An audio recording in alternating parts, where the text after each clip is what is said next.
Hi.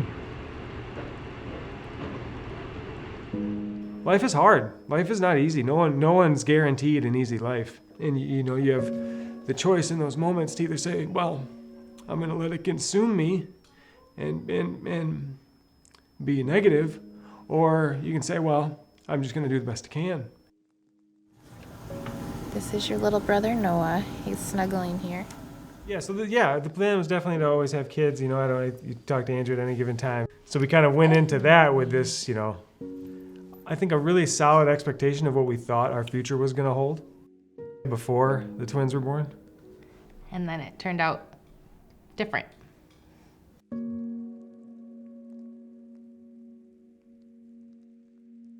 The babies were born, they were in the NICU. I think Troy mentioned Noah was actually doing amazingly well. He was no longer in the ventilator. We weren't really so worried about him.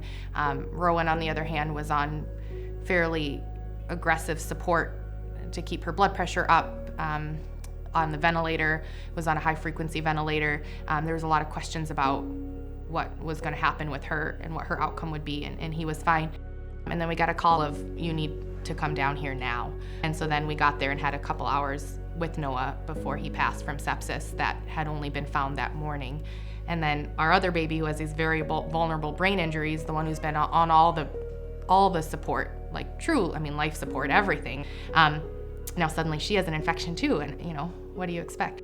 We wanted Rowan to have a spunky name because we needed Rowan to have some spunk in that moment. We needed her to be feisty and fight for literally her life.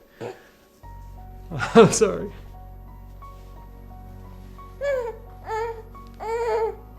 Whatever it is, that parent feeling of, I need to do something. That came about between Andrea and I, and so we pushed to move, and we were able to get her to Helen DeVos. And I remember reading kind of online about the early developmental clinic and saying, hey, it says they do virtual visits, they do PT, they do the developmental clinic, they do OT, they do swallow studies there, which is something she needed. They do the GMA and all those pieces. I love the parent contact and the parents when they grow and know what is important for the child's next step. When you have a child, you want them to do the best, and you're feeding them and you're doing what you need to do with them. But then when they're not doing at what they should at their age, then you get worried, but you don't know what to cheer for. As a parent, you always, it could be everything. It could be cerebral palsy. It could be just this huge, the world could look like so many different things. But in that moment, it just took the right people, even 500 miles away, to just look at her for 15 minutes and see what she does, see how her hands move, and all these things that they know how to do. I feel like that's the whole point of this clinic, is to determine if there's a feeding issue or if there's an OT issue or a PT issue and address it now.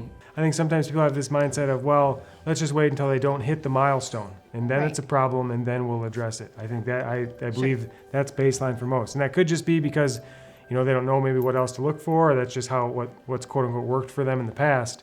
But that just doesn't sit well with us, and I know it doesn't sit well with the team at Mary Free Bed. I know that they fully believe if we interact, or if we engage early and often, that we'll have much better chance of success. They were all there. They rotated through everybody. It was Micah with PT, it was Rose with OT, it was nutrition. It was everything. All of those fears that we had about what she needed, we had someone who was an expert in that, and they worked together, and they were willing to work with us. You can kind of get all that movement from the hips if you shift the weight over, and if you just pick up on one side, that's enough to kind of free that leg to step over. Sure. This is a pretty advanced handling technique, so you're going to be an honorary PT here shortly. Right.